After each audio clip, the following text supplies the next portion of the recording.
Namaste, welcome and suswagatam to our Sunday edition of Words of Wisdom Gyan Ganga on our Virat Hindustan Sangam social media channels. We are sorry due to logistic reason last Sunday we could not have our program, but we are back today at 8 p.m. on your favorite Sunday show. Today's topic is a very interesting topic which is topical in a sense that the Goa summit and other meetings which had happened on the SCO. So today's topic is, does SCO and BRICS have any relevance for India after 2020 Chinese aggression?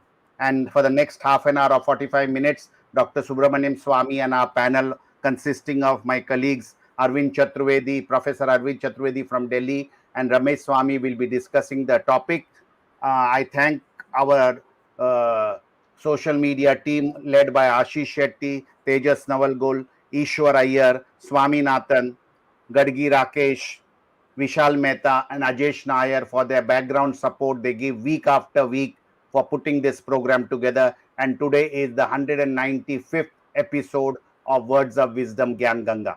With these words, it's over to Dr. SubramanianSwamy to initiate this discussion. Thank you and Dhanyavad.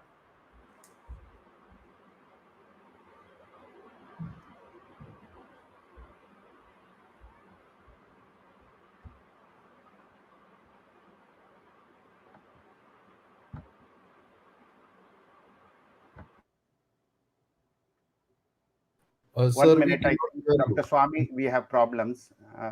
Ramesh? One second. We have a voice problem. You can start, Dr. Swamy, now from the beginning, if you don't mind. Your voice is muted. Tejas, take over. I'm checking one second. Okay, is it on now? Yes, it's on. Okay. Let me hold it so that nothing presses against it. Well, I wanted to start with, just get on. Yes, we can hear you, Dr. Swamy. Yeah, can you see me too? Yes, we can see you and hear you too. You can start. All right. Okay, sorry for the delay. First of all, I'd like to say that this is a very, very important subject for us now because we are members of two organizations, which was we entered without much debate in the country. And the first one was the BRICS, that is 5 nations, B for Brazil, R for Russia, I for India, C for China, and S for South Africa. So these 5 countries came together and formed BRICS, and the BRICS moved in very quickly as a bloc which can promote investments in other parts. So they created a bank, and must tell you, the first person who was offered the job as the president of the BRICS Bank was myself. But I had already had discussions with the Chinese. I came to the conclusion that in the end it will be a Chinese bank because nobody else is going to invest very much, and the Chinese are going to invest in a big way. So I declined the offer, much after, even though there was a lot of persuasion done by people in high places in our party. But I thought that it would be, I told them that I can't leave. The reason, excuse me for this, but the reason is that I feel that there is, after 2020, there is a situation where we are now in a problematic position as far as China is concerned. And let me explain this very bluntly. But let me first begin by dismissing the BRICS. BRICS is these 5 nations. They're all looking for investments, and consequently, I think what we must understand is who's going to invest in that. And that's, as I said, it will be the Chinese, not the Russians, not the Brazilians, not India much, and not South Africa. So therefore, the Chinese influence on it will be total. It's already become and the headquarters in Shanghai. So therefore, the BRICS is not a viable thing. I'm not going to spend any more time on it because what is current today is the SCO, and the SCO is naturally something that we must fully understand. What is SCO? It's a country. It's an organization of 8 countries. Russia is one, China is of course there, and then Pakistan is there, and India is there. That makes 4, and then there is Kyrgyzstan and etc. The Muslim countries which broke away from Soviet Union. And so 8 countries, Central Asia as they are called, Central Asia countries, as well as countries of which I've named the big countries. Obviously, China, India, the most populous. Russia, Pakistan are populous, but not as populous as anywhere near the 2 of us. So, question is, who's going to run this this SCO? Again, the headquarters of the SCO is China. It's in Shanghai. Again, in Shanghai. And SCO means Shanghai Cooperation Organization. So it's again a very Chinese dominated. It is placed in China, and the money that is being put in for investment in Central Asia is also lastly Chinese. So we begin with this understanding that are we comfortable with 2 organizations of which we are members, and of which I'm now only going to talk about one of them, the SCO, which is China dominated. And I would say that our behavior in this conference should indicate something which requires a great deal of thinking by patriots in the country. I'm not talking about anyone and everyone or the chamchas or all that. I'm talking about people who are patriots, who are concerned, who think about Indian future and so on. After all, the Chinese have occupied a very large amount of your territory since 2020. And I would put it at about 20,000 square kilometers. And a good part of it is across what was decided by Narasimha Rao with his Chinese counterpart in 1996, called the Line of Actual Control, LAC. And LAC was crossed by the Chinese, and particularly in the Depsang area in the northern part, and in other parts also, in the southern parts also, in what was called as the Kailash mountain, not the Kailash that Mansarovar Kailash, but it's in the southern part, southeastern part. The Chinese have occupied that. And we vacated that so that the Chinese could occupy it. This is part of the negotiations of Mr. Jaishankar with the Chinese, and for which people are being lauded. The Prime Minister has still not mentioned that China has aggressed. He said only statement he has ever made is "Koi aaya nahi, koi gaya nahi," which means the Chinese have not come and nor have we crossed any line.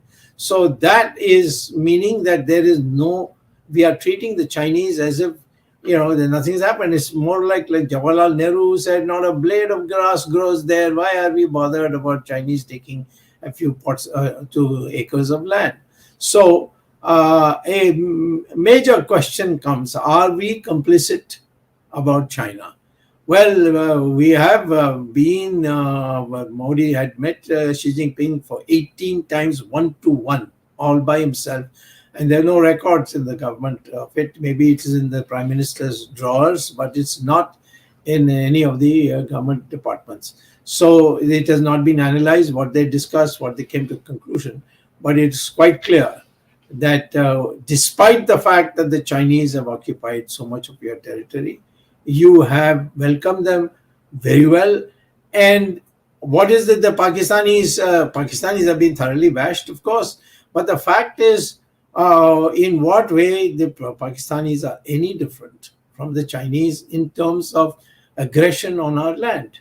So therefore, we have to raise this question And we have to understand that if this kind of, the Chinese torture is often called drop by drop falling on your head till you go crazy, awaiting the next drop.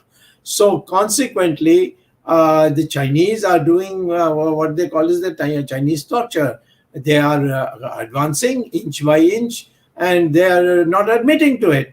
And all the discussions is, oh, LAC. There's no, they have crossed the LAC. What are you talking about? They've even drawn a new LAC and said, this is the new LAC which we are hiding. We are not even saying that in Depsang we are there. So what question that I would like to know is that what is this SCO all about? Why are we in it? Why are we in BRICS? For the same reason. Because if you want to liberate your areas from the Chinese, you can't be in the same company with them. You can't be in organizations which are dominated by the Chinese. You have to find military solutions if the Chinese give you no other way. So therefore, I'm saying that why people are getting angry with me that I have been critical of the SCO, but the fact is that how can you pretend that the Chinese are any different from the Pakistanis? With the Chinese, you bow and scrape and so on, and the Chinese, with the Pakistanis, you are crude. You have made all kinds of ridiculous statements. You have allowed some people to, even of the media, to come on TV to say all this rubbish. So I am now no friend of China or Pakistan, and I have never been demanding it be broken into four. And I've been considered by Pakistan as a very dangerous man, and particularly some of these Pakistani TV camouflaged, like one came from Canada, which has now been wound up. I've been asked to be wound up. I don't know whether there's a law of karma there, but they twisted whatever I say. The Pakistanis feel that I am a man of ideas, and I plant these ideas, and therefore they should target me. Since I'm not a member of the government, I don't get any protection from the government. So that's what they think, and this is what's going on. So now, I am not bothered about that. I'm saying that you can't invite the Pakistanis to think, saying, no, it's inevitable. Then having been inevitable, why should you insult them and say horrible things about them? And that too at the level of foreign ministers. I think it was totally uncalled for. It's undiplomatic, and it is something that has lowered the standards of India in this arena. So coming back to the issue, now I would say what we find. Let's go step by step in the SCO. SCO, China, Russia, there one is a junior partner of the other. That is, Russia is a junior partner of China. Then you have India, which is like a Panchatantra bat. It says, I'm on this side, I'm on that side, you see. So India has no position. Then you have Central Asia and Pakistan. Pakistan is, as far as India is concerned, it's totally with China. So therefore, look at how it's all being stacked against you. And as far as the Central Asia, Kyrgyzstan and Uzbekistan and all these four countries, they are at most saying that trade with the West should be trade with the West should be not blocked, but otherwise we are with China, and they are also having lots of trade with China, Chinese investments and so on. So India has no independent existence in this SCO. And after the Chinese have sent their troops into Indian territory without even informing us, and we thought that if we pretend as if nobody came, the Chinese will quietly go back, but that's not happened. They have only increased their presence. I think that what I'm suggesting today is that what is it that you're going to get out of SCO? SCO, there's economic factors. They say a transport corridor will be built, but nothing of the kind has happened. Then they say there'll be regional investment. Not a penny has been spent so far. Then they say SCO Development Bank will be created, and where it will be located in Shanghai again. So it will be a Chinese bank. and Chinese financed, and therefore Chinese primacy. So in the result, what did we get in this conference? We quarreled about Ukraine. Now Ukraine, you see, how can you possibly take a stand that there are two parties which are fighting with each other? Not at all. Ukraine never fought you. Ukraine, in fact, gave, when they seceded and came out of Soviet Union and Soviet Union collapsed, they gave an undertaking that the nuclear reactor they have, they will not use it for fissile plutonium, and they will not produce the bomb, and they will not build a big army. Now, taking advantage of that, the Russians moved in, but these valiant fighters of Ukraine, and now, of course, supported by weapons from the West, they are giving a hammering to the Russians, which is not appearing in our newspapers. No surprise, nothing appears in the newspapers, and this has the support of the government. So, I would say that the case I'm making today is that India, for its own national interest, must get out of any of these organizations where the Chinese and the Russians are in. And I would not say you are already in Quad. Don't say that we won't have anything to do with the Americans. You're already in the Quad. But you are in a Quad in a kind of, as if you are visiting some place where, you are not responsible for. But the fact is that you are a member of the Quad. There are 4 members of the Quad, and we are one of them. And we have had exercises with them. Now, take that to the logical extreme. After all, what is that India lacks? It doesn't lack soldiers. It doesn't lack, army or navy or air force. What it lacks is the weapons. Our weapons are out of date. Some of them are Soviet weapons, Russian weapons. We still fly MiGs and then keep crashing. So we need modern weapons. The Americans will not give it to you unless you are a partner. And they want you to partner on only one thing, and that is China. And I don't see why we can't partner with the Americans on dealing with the China menace in Southeast Asia.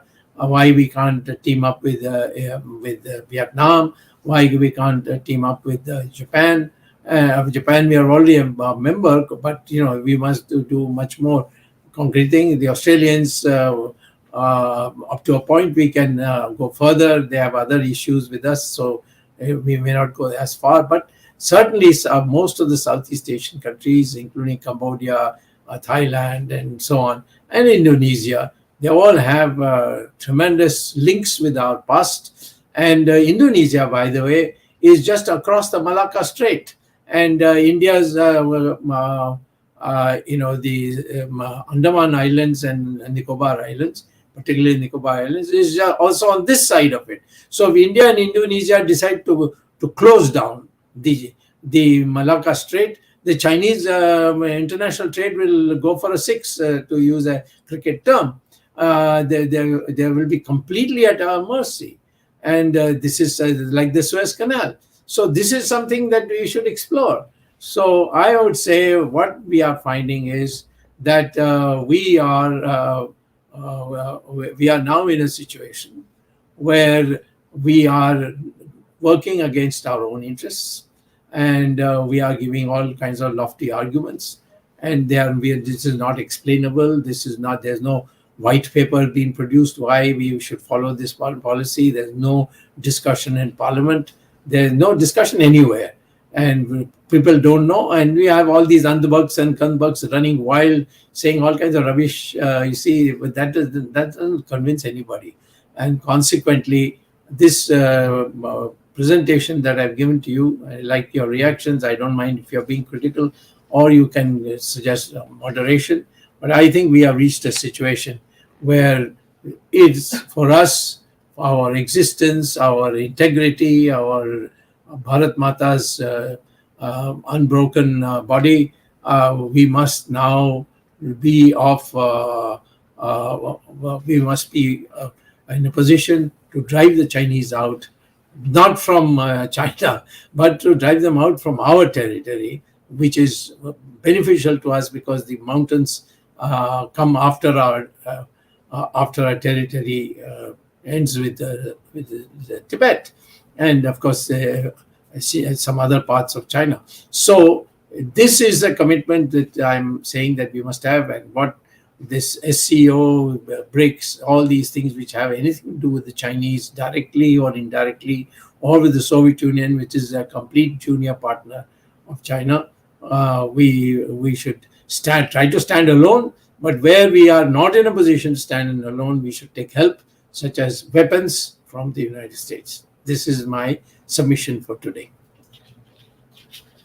Dr. Swamy, on behalf of the viewers, I would like to ask you a question, Yes. which viewers are.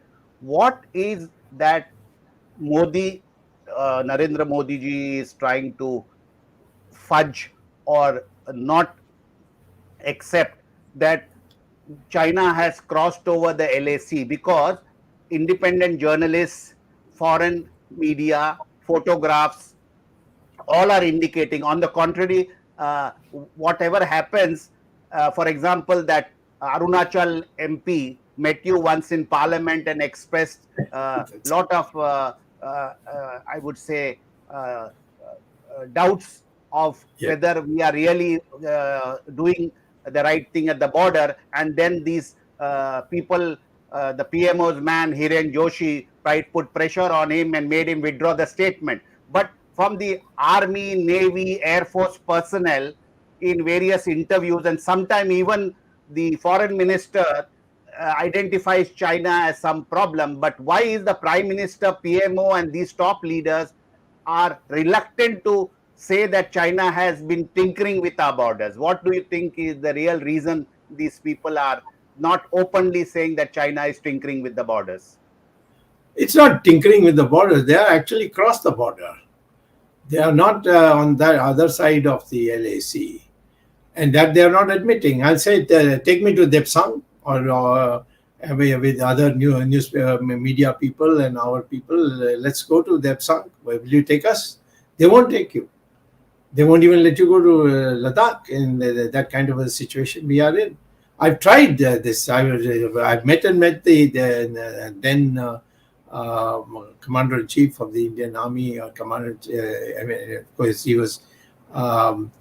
He's now retired, and I asked him whether I can go. He said, "No, that's not possible." I said, "That time I was a member of Parliament. I've been member of the Defence Committee in Standing Committee on Defence for years and years in the past. So I know the defence thing. I've written books on the defence thing. On my book on China and the Himalayan contest or whatever the title I gave, that has now got prizes. It is called a Himalayan Challenge. Yes. And that has got now the Kalinga Prize, which is a very prestigious prize. So it's a rare time when such a such a kind of book has been written, and I've covered the entire period from 1952. Now, what more can I do as an Indian? It's very easy to have all rabble rousers to say, well, I'm for years they have been spreading the word that I'm a Chinese agent. Now they're saying I'm an American agent. Soon they will say I'm an Israeli agent. That's all they do. I mean, it's very shocking that in our country today, debate is completely dead. There's no debate worth the name. If you differ with the government, then you must be anti-national. You must have some foreign links. This is how it is. Now, as far as Modi is concerned, he should get up in Parliament and say that there is everywhere a question about the Chinese thing. This is what it is, Chinese. Then he'll have to explain why he is going and cozying up to them. Why does he run in the G20 meeting when Xi Jinping arrives on the scene? He ran there and wanted to shake his hand, and that man gave him a cold smile. That's about all. And now we have invited the Chinese. We have treated them very well. But but then if you treat the Chinese well, you treat the Pakistanis also well. Why should you make a distinction? I mean, when it comes to Pakistan, you let loose a series of abuses, and the foreign minister himself holds a press conference and denounces them. How can you denounce them? They come as your guest and as part of the SCO meeting, and because you were chairman by rotation.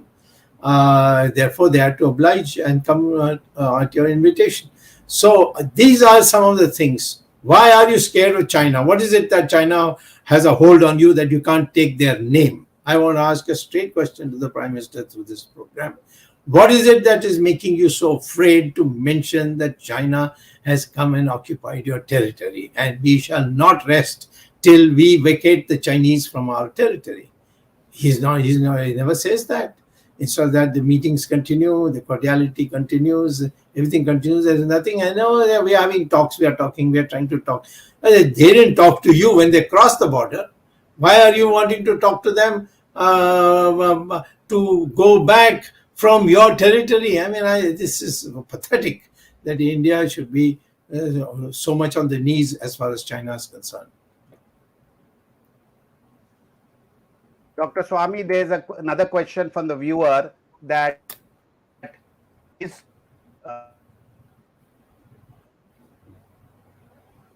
You're off, Jagdish. Yeah, Dr. Swamy, you're having an issue with his connectivity. Dr. Swamy. Dr. Swamy, go ahead, Arvindji, go ahead. Okay, Dr. Swamy, we know that SCO has been dominated by China and Russia, and put together they have the complete hold over SCO, and why should India be part of it? But the question is, when India became member of SCO, the situation was not so bad. We still had friendly relationship with China. Of course, the term friendly is also questionable. What actually we call friendly? Because even in the toughest time when we had with China, our import and export trade with China has been increasing over a period of time. So I don't know when to call China as a friendly country. China is not a so friendly country.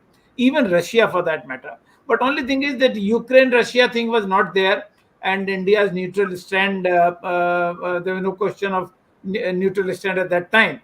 So compared to time between India joined the SCO and today, the situation has changed against India. So what do you think should be our changed stand vis-a-vis SCO? No, the issue is that if the SCO, which was for a mutual friendliness, and the Chinese are going in the opposite direction. This, after all, the Chinese are the ones who crossed into our territory. All right. And I'm not talking about our original territory, because when Narasimha Rao drew the line, he said we will try to negotiate a solution and get our land back. But till then, as is, where is, we'll draw a line called the LAC. And that was mutually agreed that we will only discuss, we'll never militarily do anything. It's all there in the agreement, because I was there present when that happened, you see. And Narasimha Rao was constantly consulting me on this. So now you suddenly find that the Chinese have disregarded what was agreed to in the LAC. And they crossed even the LAC now, and they have come deep into our territory. So what is the difficulty in saying get out? What is the difficulty in saying that China has broken its agreement on LAC? All that we hear from the foreign ministers, we are having discussion on the LAC. The LAC is not even 6 inches wide. You see, how can you have a discussion sitting on the LAC? But he goes on saying, "Oh, we are having a discussion on the LAC, on the LAC." What is there to discuss? Go across. Tell them, get out. There's no question of India coming back from any place, because India has not crossed any of these lines. So that is the issue which is directly there, and therefore the Prime Minister must quit SCO and BRICS and get out of it. It's not, it's not that we have any axe to grind in this. We think that India must now stand up and show that our territory cannot be interfered with. Jawaharlal Nehru did that mess with the Pakistanis. We are still paying for it. Now we're going to have the Chinese also this. They're going to pay for it. But that would mean, Dr. Swamy, a direct confrontation with China and maybe military confrontation. Are we ready for this as of now? You're asking me, or you're asking Mr. Modi? Your assessment. Your assessment. My assessment is the day you decide that we will take aggressive action, maybe a year from now, 2 years now, from whatever, after we have replenished our weaponry, you will find a large number of countries with the most modern weaponry coming and giving it to you. You are the only one who can fight China, and now we are a bigger population than China also. And we You are indicating USA. USA, of course, principally, because they are the ones who have most articulated their stand on China, and they are they're in their own country. They are now dismantling everything that China has put up there. So, United States is a democratic country, and it is very clear now in his mind that China is a menace for them, and they don't have the manpower. I am not saying go and fight the American war. I am saying clear the Chinese of your own territory. They have crossed the mountains and come into our territory. Throw them back. I'm not even saying that declare Tibet as an independent country. I am only saying in China. I'm just. There is any chance of change in leadership of China, and thereby the Chinese friend vis-a-vis Indian. That's like asking, is there going to be a change in leadership in India which will be more aggressive? I can't answer that question. You see, it's about the future, you see. How can I predict what will happen? I am going by what is the current policy of the two countries, and ours is pathetic. It's shameful. And whereas theirs is aggressive and violation of every agreement we have had with them. Dr. Swamy, some of our viewers want to know how competent is our armed forces to tackle China in this battle, which is limited only to some portions of our border. How well equipped or morally courageous are our armed forces? We have demonstrated that already, what we did in Galwan. I mean, I was only some 20 people, I wouldn't say 20 people is only, but 20 people died. We have, according to all Western estimates, 130 Chinese died. And that time the rule was there will be no guns used, no weapons used, only hand fisticuffs and throwing of rockets, of rocks. You see, it was a primitive war, but we won that. Then Pangong Lake, same thing. There are numerous places where the Chinese have been given thrashing. Even earlier, there was a Sumdurung Valley in Arunachal. There we gave such a thrashing that the Chinese had to run. Then there was even earlier, there was a conflict in Nathula Pass in Sikkim border. And our Sardar's Sikh battalion took tanks on a mountain hill and chuck the Chinese out. So, we have demonstrated, don't go by 1962 and have this neurosis that can be fight the Chinese. Chinese are coming from where? They are coming 1,000 kilometers away from the border of China to India. That is from Chengdu. They have to come through a hostile territory called Tibet. In Tibet, even today, these Tibetans have not given up their fight for freedom. So they have to come through all that is long. We have to just send the Air Force and bomb those railway lines and so on. The Chinese will be immobilized. Now, I have discussed all this with the military people. They are very sympathetic to me. In fact, they say that from you we draw strength. Otherwise, we are so disappointed that we have been treated like this. We are not ready. We are not capable. We can't throw the Chinese out. All this bakwas that is going on, it hurts us. We are ready. We have done it. We have proved it in Kargil. We have proved it in 1965. We proved it in 1971. How many proofs do you want that we are now in a position to fight any enemy of ours?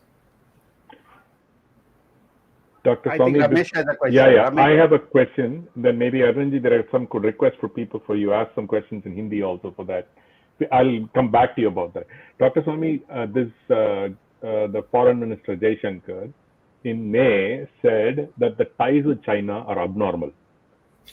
What a revelation! I was shocked that it is nobody knew, and he's the only person, and he has given a revelation kind of thing, saying China ties with China is abnormal, and Pakistan backs cross-border terrorism.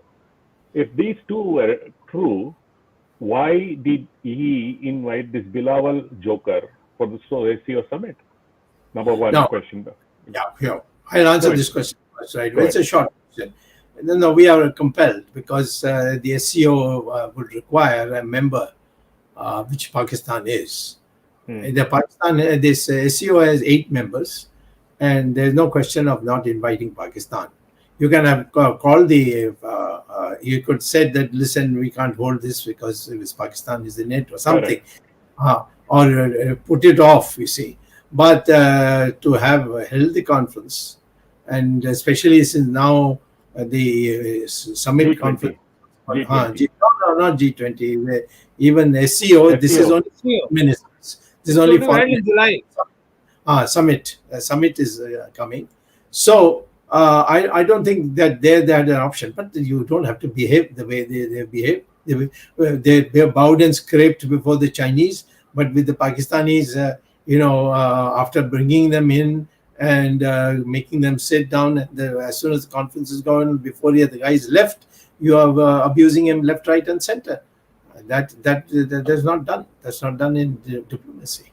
As a follow-up, Dr. Swamy, back in sometime in 22, just about a year ago, not even a year ago, about 8 months ago, the very same foreign minister said the relationship with China are based on 3 mutuals: mutual sensitivity, mutual respect, mutual interest. None of which China gives a damn about when it comes to India. Right? I mean, they have no respect for India. They have no respect for our sensitivity. They have no respect for our interest. Because if even one of them were true, they would not be crossing the border with just impunity like what they are doing today. And he's saying the solution for that would be this mutual. So how is he going to develop these 3 mutuals when he says that ties are abnormal? Well, first of all, let me add one additional point to you. You see, when the Chinese foreign minister came, he didn't come straight from Beijing to Delhi or to Goa. He went to Burma and had a joint declaration warning India from doing anything in Burma. Then, after the conference, he took went with Pakistanis with the Pakistan thing to Islamabad. So right now he's in Islamabad after the conference. So they have told you to go to hell. They said this is not got anything with India. We came to India because the venue was India, and now we will continue our policy. Yes. So they are very clear in their mind because they have assessed us, and they come to the conclusion that we will buckle every time they show their fist. That's the problem. And the real question is, what is behind that?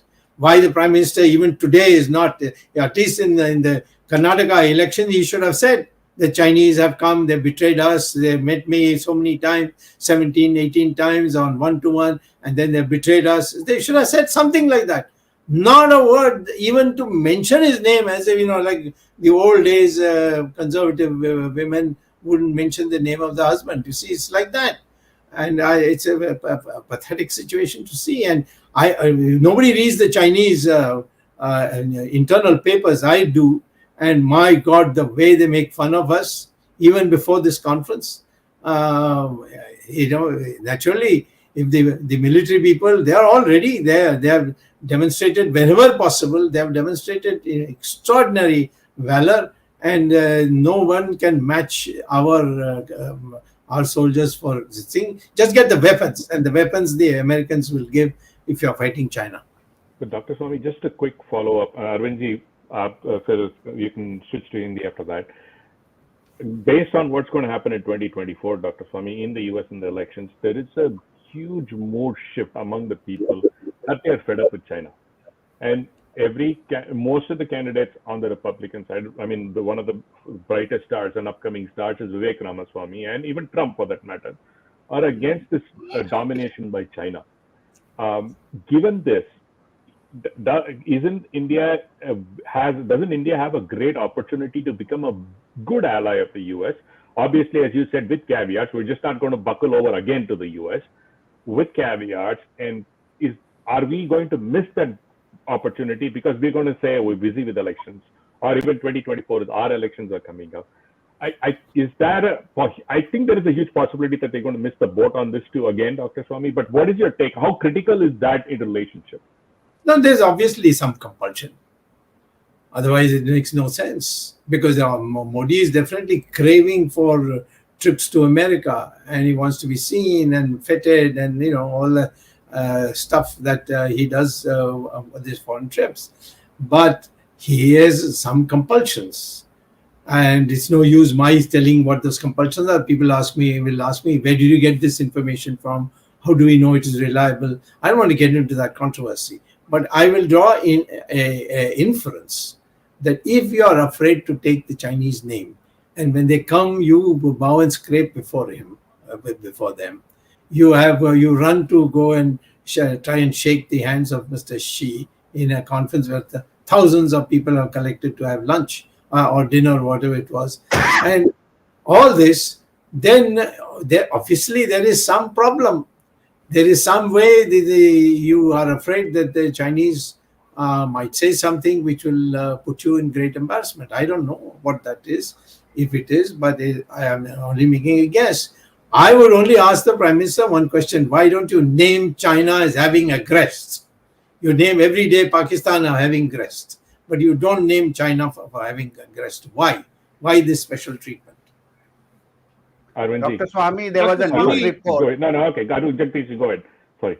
Dr. Swamy, there was a news report that you had filed a question in Parliament for getting information on the position on the border. What happened on that? What reply did you get? Our viewers want to know. I asked a simple question: is it a fact that Chinese have come and occupied Indian territory? I didn't say after 2020 or before 2020. If so, the total amount of areas where the Chinese are presently in occupation, in violation of the agreement of 1996.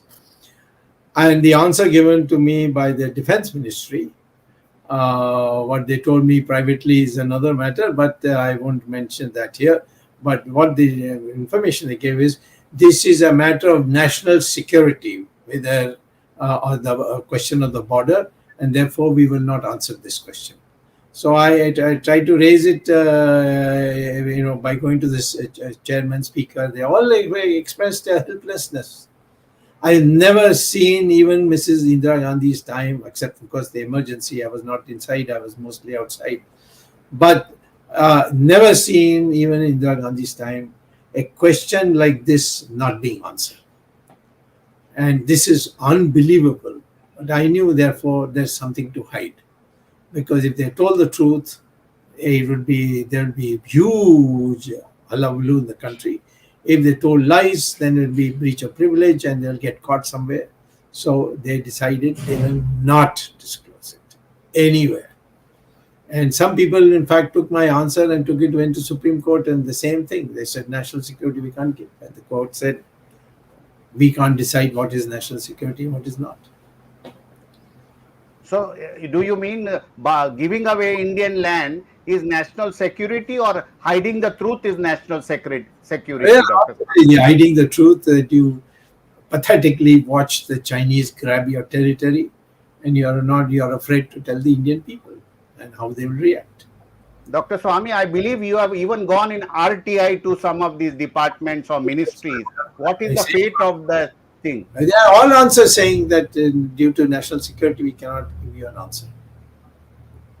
वो कहते हैं कि राष्ट्रीय हित में इस प्रश्न का उत्तर नहीं दिया जा सकता. हाँ, सही, यही है राष्ट्रीय हित. राष्ट्रीय हित है जो सूचना को छिपाने का है, ये राष्ट्रीय हित है. I mean, it is not only this issue. I think we have talked about economic issues also, where government of Bharat सरकार जो सच्चाई के आंकड़े हैं, उन आंकड़ों को प्रस्तुत नहीं करती, उन आंकड़ों को प्रकाशित नहीं करती, और सूचनाओं को छुपा कर रखती है, और उसका नाम दिया जाता है राष्ट्रहित. तो राष्ट्रहित में सच्चाई को छुपाना, ये कौन सी नीति है, ये समझ में नहीं आता. चाहे वो विदेश नीति हो, चाहे वो चीन के साथ संबंधों की बात हो, या चीन के साथ हमारी सीमा पर जो वस्तु स्थिति है उससे जानकारी जनता के साथ साझा करने की बात हो. सरकार जानकारी छिपा रही है. डॉक्टर स्वामी, मैं एक प्रश्न और पूछूंगा हमारे व्यूअर्स के हित के लिए हिंदी में, कि एससीओ जो है, संघाई सहयोग संगठन, ये नेचुरली संघाई के नाम से बना है, संघाई के लिए बना है। हम जरूर इसको कहते हैं कि ये भारत की सामरिक सुरक्षा के लिए भी है। इसके जो 8 सदस्य आपने बताए, उसमें 3 सदस्य हैं जो भारत के लिए बहुत महत्वपूर्ण है, पाकिस्तान, रशिया और चाइना। पाकिस्तान और चाइना के साथ हमारा जो संबंध रहा है, जो जिस प्रकार का द्वंद्व एक तरह के चल रहा है पिछले अनेक वर्षों से लगातार, और हम लगातार किसी न किसी सीमा पर उनसे, चाहे वो भौगोलिक सीमा हो या दूसरे इश्यू हो, दूसरे मुद्दे हों, उन पे हमारा उनके साथ लगातार कन्फ्रंटेशन बना हुआ है। तो सही बात आपने जो पूछी कि हम उस संगठन में क्यों अभी तक बने हुए हैं, ये किस प्रकार से भारत का हित साधन कर रहा है, ये बहुत बड़ा प्रश्न है। और भारत की जनता को जानकारी बहुत कम है। डॉक्टर स्वामी, मैं बताना चाहता हूँ, G20 और SCO पूरे देश में ये प्रचार किया जा रहा है कि हम इनका नेतृत्व कर रहे हैं। हमने G20 का नेतृत्व कर लिया, भारत बहुत बड़ा विश्व गुरु बन गया। हमने SCO का शिखर सम्मेलन जुलाई में हम करने जा रहे हैं, जिसकी मीटिंग अभी गोवा में हुई थी एजेंडा तय करने के लिए। तो शिखर सम्मेलन को भी हम इतना बढ़ा चढ़ा कर पेश कर रहे हैं कि शायद ये भारत के लिए एक उपलब्धि है। बल्कि मैं कहूंगा कि इन मुद्दों को न उठाना भारत के लिए एक नकारात्मक उपलब्धि है, सकारात्मक उपलब्धि तो किसी तरह नहीं कह सकते। बिल्कुल सही कहा आपने, और इसमें कोई दो राय नहीं हो सकती है। हम लोकतंत्रीय देश हैं, और फ्रीडम ऑफ इंफॉर्मेशन, यानी राइट टू इंफॉर्मेशन, ये सारी चीज़ों में अब हमने एक ऑर्डर बनाई है, एक लॉ बनाई है। सो इसीलिए डेमोक्रेसी में जब तक पब्लिक को आप जानकारी नहीं देंगे तो वो पब्लिक कैसे डिसाइड करेगी क्या करना है। और ये कहना नेशनल सिक्योरिटी, मैं कहता हूँ डिटेल्स मत दीजिए, ये बताइए कि चाइना ने 4000 स्क्वायर किलोमीटर हड़प कर लिया 2020 से, यानी 4 साल पहले से उन्होंने इतना हड़प कर लिया, ये इतना कहिए। और हाँ, और ये मत कहिए कि हम LAC में बात कर रहे हैं। हर बात पर यही है कि LAC में बात कर रहे हैं। अब LAC में कैसे बात कर सकते हैं? वो उसकी चौड़ाई तो सिर्फ 6 इंच है। 6 इंच में बैठ कर नहीं हो सकता कि जयशंकर बैठ सकता है, बट जो बाकी लोग हैं वो तो नहीं कर सकते। तो ये हसीस में, अच्छा ये हमारी देश में बात छोड़िए, विदेशों में सब हंसते हैं, जो भी जिनके पास भी जानकारी है। अमेरिकन जब मुझसे बात करते हैं, कहते हैं how can you tolerate all this? I said what can I do? They say no, they will not name China. What can I do? Let them, at least if the Chinese tomorrow, Prime Minister says China has betrayed us once again and they are in occupation of so much territory. But we will find the good time, maybe not now, or maybe after 2 years, after getting all the weapons we want and after all the preparation, we will throw them out. But what is the difficulty in his saying that? What is he afraid of? The Chinese might disclose something which might damage him. I don't know. I mean, there are so many things that are floating around the world. I'm not repeating them. And so I think this is the question that the people must ask. And I am afraid that if we become just like another Congress party in hiding the truth and telling lies and becoming equally corrupt, or having a Adani like them, this kind of thing, what do you expect? What do the people expect? That we will, in the name of discipline, just keep quiet and not mention it? Okay, Arvind. Dr. Swamy, this morning I had circulated a small video, which says, what is the difference between a politician and a statesman? A politician thinks only about election, and a statesman thinks about the future generation. And what you have just now described as our India's stand on SCO, BRICS and Quad, it looks like these statements have come from politicians and not as a leader of the country or a statesman. And what we need today a prime minister who is not only a politician but also a leader and also a statesman. And once we have a prime minister who is a leader and a statesman, then perhaps these issues will not arise, and perhaps India will take a stand which is in India's interest. Majority of the people are getting the information, or the information is being suppressed in the name of election.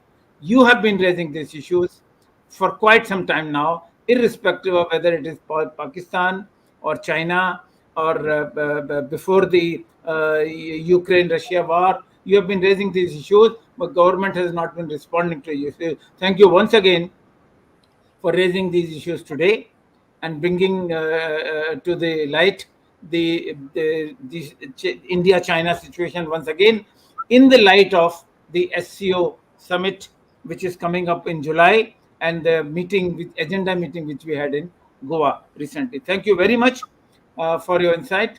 For our support, co-host Jagdish Shetty, Ramesh Swamiji, and the technical team led by Ashish Shetty, Swaminathan, Tejas Navalgul, Gadgi Rakesh, Ishwar Iyer, Vishal Mehta, Ajesh Nair. We thank you, this technical team, and we'll be meeting again next Sunday.